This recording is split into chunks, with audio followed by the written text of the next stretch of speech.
guys, good morning. So, another naman sa ating mga topic, okay, sa mga episode naman. Dito naman tayo sa FB Reels. Sa mga gusto mag-upload, sa mga na-curious sila kung ano ba talaga ang okay lang yung mga random uploads, ano.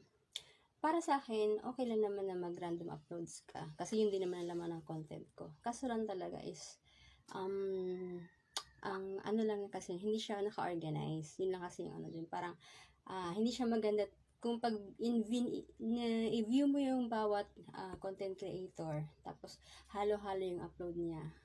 Yung parang hindi lang siya organized, yung parang kalat-kalat, wala sa ayos, magulo lang siya tingnan. Pero as long as wala ka naman na violate ng mga na rules or okay lang kay Meta yun, okay lang naman mag-upload ka ng ganun. Ang kagandahan lang kasi pagka isang content ka lang, maayos siya tingnan. Pag sinerge yung content mo, okay siya tingnan. Yun lang kagandahan doon.